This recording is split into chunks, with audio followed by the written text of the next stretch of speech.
Lo que ocurrió ese día en Chucándiro no fue solo un debate, fue una fractura en el alma de una nación que aún no sabe si quiere mirar al futuro o aferrarse al pasado, mientras el padre Pistolas con su sombrero de ala ancha y el arma al cinto, arrojaba palabras como puñales acusando a su rival de ser solo una sombra digital, incapaz de ensuciarse las manos por su pueblo. El padre Arturo, con su impecable camisa blanca y su voz suave, respondía con la calma de quien sabe que millones lo observan desde sus teléfonos. Ambos hablaban de fe, pero parecían predicar religiones distintas. Uno de barro, el otro de píxeles. Y entonces en el punto más tenso, cuando los gritos amenazaban con volverse violencia, una voz temblorosa pero firme partió la tensión como un rayo. Esa mujer anciana de mirada clara que todos en el pueblo conocían como María. Elena se alzó entre la multitud, y con unas pocas palabras derrumbó las murallas del ego. «Ustedes discuten como niños», dijo. Y en ese instante ni el fusil del padre, Pistolas ni la cámara de Arturo valieron nada, porque todos comprendieron que la fe real no grita, no se graba, no se impone, se vive. Ella les recordó que cada uno había salvado su vida, uno con presencia, el otro con palabra. Y eso por un segundo cambió todo, porque la multitud guardó silencio, porque los sacerdotes bajaron la mirada, porque los celulares dejaron de grabar, y por primera vez en todo el evento, hubo paz verdadera, aunque duró apenas unos segundos. Y luego la gente volvió a discutir, a gritar, a elegir bando. El mensaje de María Elena ya había sembrado una duda que no se puede borrar. ¿Qué significa hoy ser un verdadero pastor en un país donde el miedo convive con la fe y la violencia con la esperanza? Donde la iglesia ya no está solo en los templos, sino también en la red, en los montes y en los corazones. Esa pregunta sigue abierta, ardiendo como una herida que no cierra. Y tú, después de ver esto, ¿qué piensas? ¿Cuál de los dos representa mejor el espíritu de estos tiempos? ¿O es que tal vez ambos están equivocados, o ambos tienen razón? Lo que está claro es que la historia no termina aquí, porque cuando dos mundos tan opuestos chocan algo, siempre cambia.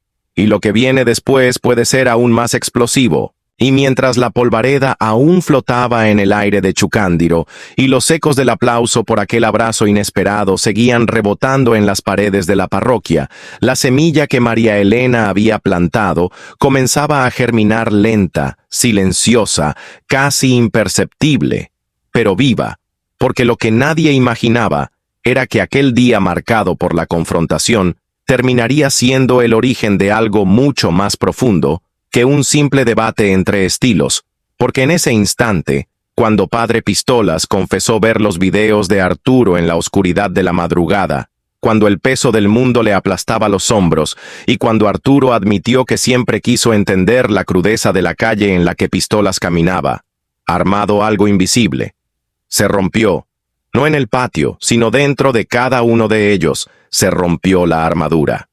Se rompió el personaje. Se rompió el juicio. Lo que quedó fue lo humano, lo roto, lo que duele de verdad. Y por eso el pueblo lloró, porque vio reflejada en esos dos curas su propia contradicción, su propia lucha entre la fe que se predica y la fe que se sufre, entre el ideal y el miedo, entre el verbo y la sangre. Ese abrazo no fue un símbolo de unidad, fue un grito silencioso de reconciliación con uno mismo, y por eso ese día no acabó cuando se apagaron los micrófonos, ni cuando se fueron las cámaras. Acabó en cada hogar donde se discutió, en cada mensaje que se escribió, en cada mirada que ahora se atreve a dudar, porque la pregunta sigue abierta, sigue quemando como una vela en medio del viento. ¿Qué significa tener fe en un país donde rezar no siempre salva, donde hablar no siempre alcanza, donde a veces el amor a Dios debe pelear con los puños cerrados o con los ojos húmedos? ¿Qué significa ser pastor en tiempos de guerra y de Wi-Fi? Y si acaso puede haber una tercera vía, un puente entre ambos extremos. Eso es lo que la historia de estos dos sacerdotes ha encendido, una chispa incómoda, necesaria, poderosa. Y tú que estás escuchando esto, ¿qué camino elegirías si tuvieras que salvar una vida, si tuvieras que consolar a una madre, si tuvieras que levantarte con miedo, y aún así seguir predicando? ¿Cuál sería tu cruz y cuál tu herramienta?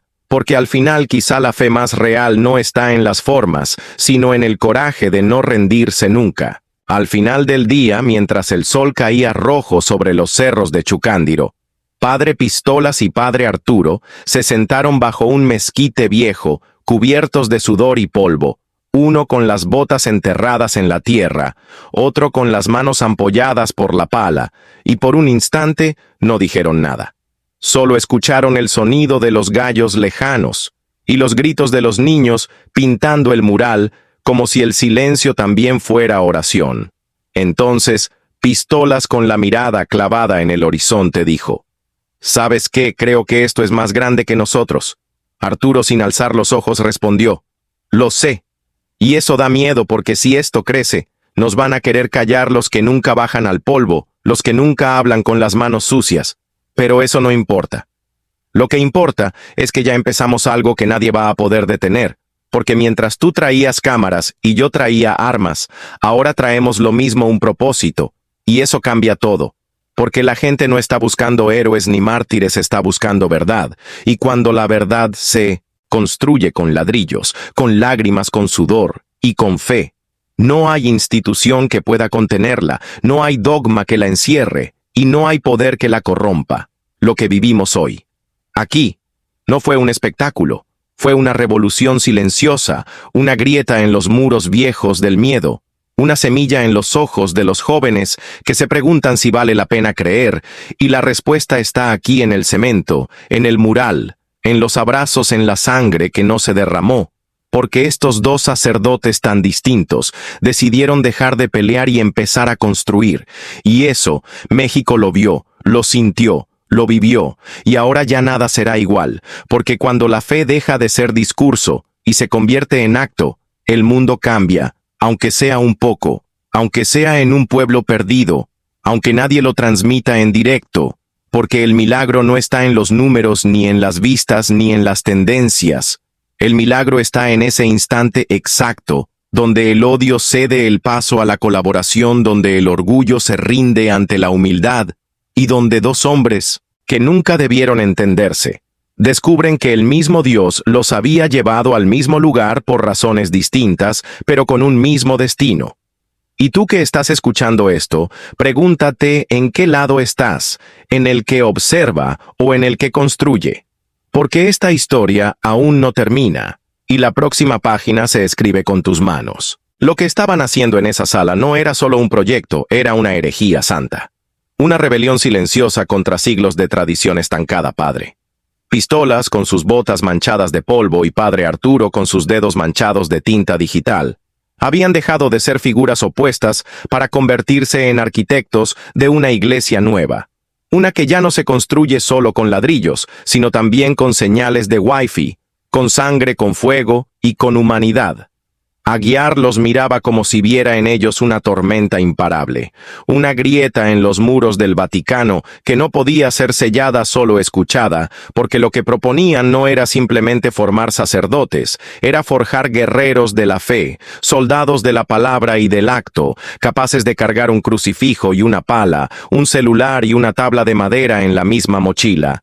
La idea del instituto se volvió un rumor incendiario, corriendo por diócesis, pasillos políticos y hasta rincones oscuros del clero, donde el cambio es más temido que el pecado. Jóvenes sacerdotes llamaban desde Chiapas, desde Jalisco, desde Tijuana, queriendo unirse, queriendo entender cómo se construye una iglesia, sin miedo, sin máscaras, sin privilegios. Arturo hablaba de formar líderes que supieran viralizar esperanza. Pistolas hablaba de formar hombres que no huyeran ante el crimen organizado, hablaban distinto, pero creían en lo mismo. Una iglesia que se moja, que se quema, que sangra, que defiende, que se conecta y que jamás se rinde en Chucándiro. El movimiento ya no cabía en la parroquia, se extendía como un río desbordado, miles llegaban cada semana. Madres con hijos en brazos, campesinos con los pies rotos, adolescentes con crucifijos de madera, todos buscando, no solo fe, sino propósito, sentido, fuego real, algo que quemara de verdad, y no solo en los sermones.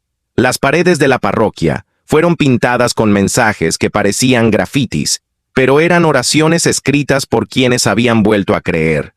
No por miedo al infierno, sino por fe en los hombres. Fue entonces cuando una llamada cambió todo, una línea directa desde Roma.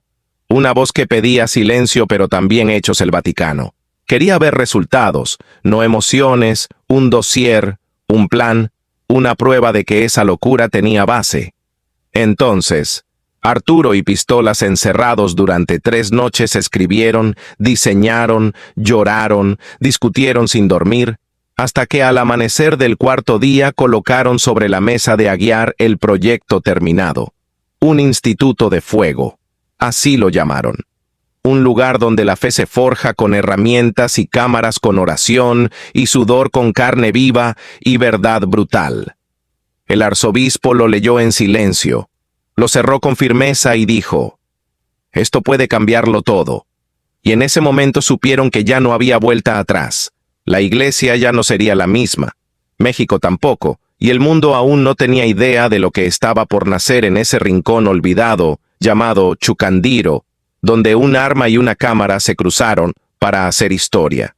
El día que Padre Pistolas y Padre Arturo pusieron pie en la Ciudad del Vaticano, no fue simplemente una llegada, fue una sacudida tectónica en los cimientos más antiguos de la Iglesia Católica. La imagen de uno bajando del avión con sombrero de ala ancha, botas manchadas de tierra y el rostro tallado por el sol junto al otro de traje claro, sosteniendo una cámara como si fuera un crucifijo moderno, se volvió símbolo de una nueva era. Los llamaban la herejía sagrada, los locos de Chucándiro, los profetas del fin o del principio, dependiendo de quién mirara y desde dónde. Lo cierto es que habían venido a incendiar ideas, no a encender cirios en el silencio de una sala privada. El Papa Francisco los observó como quien ve a 2 huracanes distintos que arrastran el mismo viento. «Ustedes no se parecen», dijo, «pero huelen igual a pueblo, a dolor, a lucha. Y eso me basta». Y con esa bendición silenciosa, los dejó entrar al sínodo, donde entre sotanas bordadas y cardenales de mirada incrédula, se desató una tormenta. «Padre». Pistolas fue el primero. Su voz grave resonó como disparos en una sala acostumbrada al eco de sermones suaves. Habló de violencia, de sangre, de jóvenes colgados en los puentes, de madres llorando frente a iglesias vacías, de comunidades donde rezar no es consuelo, sino desafío. Dijo que su sotana estaba manchada, no de incienso, sino de tierra, de escombro, de pólvora, y que si eso era pecado entonces prefería arder en el infierno que abandonar a su pueblo. Y al terminar hubo silencio, y después una ovación feroz. Luego vino Arturo con su voz tranquila pero afilada, mostró estadísticas, imágenes, testimonios jóvenes, llorando frente a pantallas, diciéndole: «Gracias por devolverme la fe». Narró cómo una misa en línea salvó a un adolescente del suicidio, y cómo un simple mensaje viral llevó el evangelio a rincones donde ni el obispo sabía que existía Dios. Proyectó un video de Chucándiro donde se mezclaban ladrillos y laptops, himnos y martillos, fe y acción. Lo que estaban proponiendo no era una reforma, era una revolución. Y lo sabían, un instituto híbrido donde se enseñara a construir casas y editar videos, a mediar con pandilleros y a rezar el rosario, a predicar en templos y en TikTok, una iglesia donde el sacerdote supiera programar, pero también consolar a una viuda.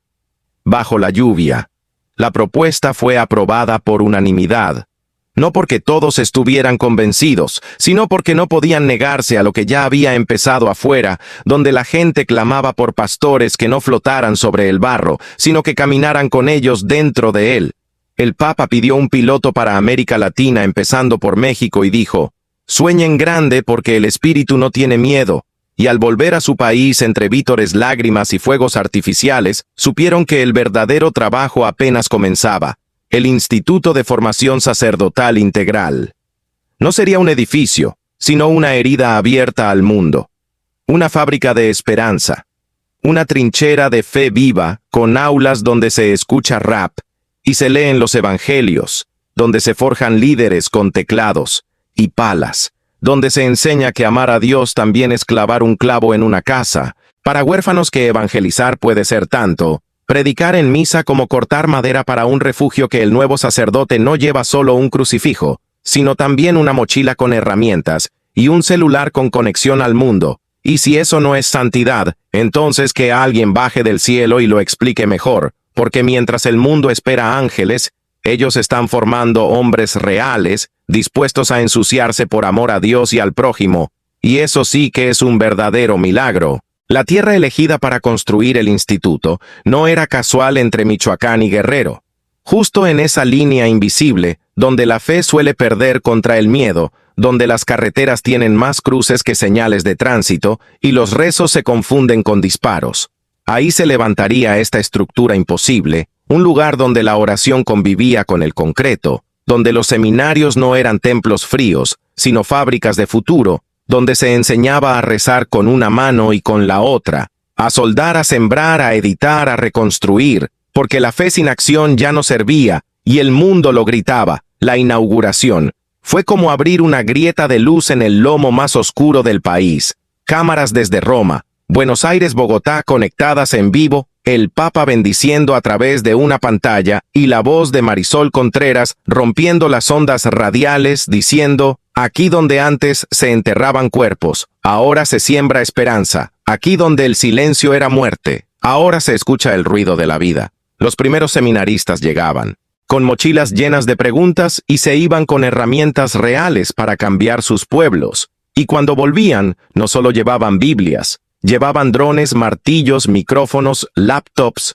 llevaban fuego y con ese fuego quemaban la indiferencia. En Guatemala, construyeron clínicas en Colombia.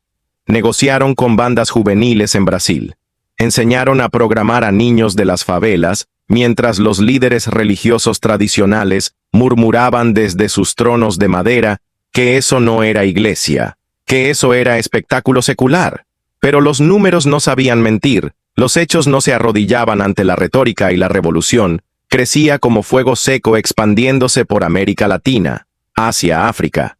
Y más allá, el instituto no era solo un lugar, era un virus santo que infectaba conciencias, una epidemia de fe activa, un terremoto silencioso que derrumbaba las paredes de una iglesia demasiado cómoda durante demasiado tiempo. Y mientras Arturo viajaba por el mundo, sembrando ideas en conferencias magistrales desde Oxford hasta Johannesburgo, Pistola seguía en el campo, con las botas manchadas de sudor supervisando cada muro, cada techo, cada comedor comunitario. Porque para él la fe que no duele no sirve. La fe que no sangra no salva. Y cuando alguien le preguntó qué haría si Roma cerrara el instituto, respondió: construiría otro con mis propias manos. Porque no hay decreto que pueda apagar el hambre de justicia. El tiempo pasó, los frutos crecieron. Chucándiro se convirtió en el corazón palpitante de una revolución continental, y en 2035, cuando María Elena Gutiérrez murió, aquella anciana que había unido dos mundos con una sola frase. Su funeral fue como un eclipse emocional. Su carta leída por una niña indígena decía: no les pedí milagros, solo les pedí que no se rindieran, y ustedes cumplieron, y ahí todos lloraron, porque entendieron que aquella historia nacida de un choque de egos había terminado siendo la chispa de una transformación global. Y ahora la pregunta ya no era si el mundo estaba listo para un nuevo tipo de sacerdote. La pregunta era si el mundo podría sobrevivir sin ellos. Y cuando el mundo creyó haberlo visto todo, apareció ese último video, una imagen sin filtros, sin escenografía.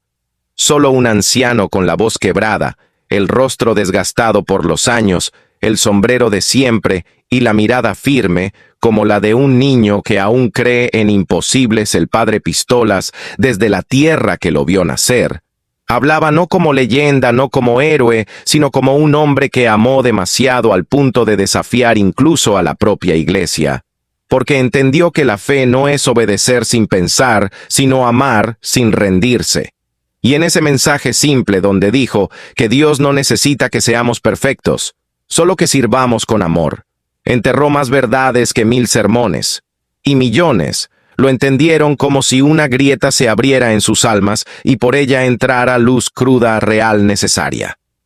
Arturo editó ese video con manos temblorosas, lágrimas cayendo sobre el teclado sabiendo que estaba despidiendo a su otro. Yo, su antagonista, su espejo, su hermano de cruz semanas después, su propio corazón dejó de latir y así terminó una era. Pero comenzó algo más porque lo que dejaron no fueron templos vacíos ni palabras olvidadas.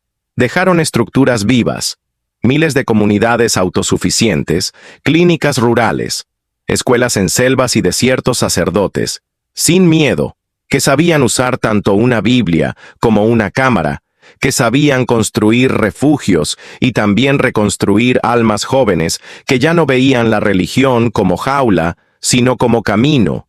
Y en ese funeral planetario, con ceremonias simultáneas en 120 países, la imagen de 2 ataúdes rodeados de obreros campesinos, artistas, programadores y niños, lo decía todo.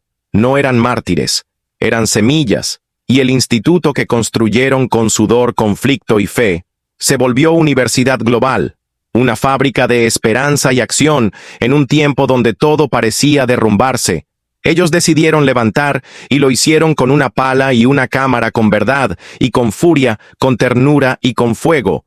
Y cuando alguien preguntó si eso fue un milagro, la respuesta fue sí, pero no cayó del cielo, lo construyeron con las manos, con el alma, con la vida.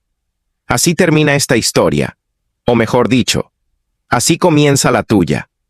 Porque después de conocer esto, la pregunta ya no es qué hicieron ellos, sino qué harás tú.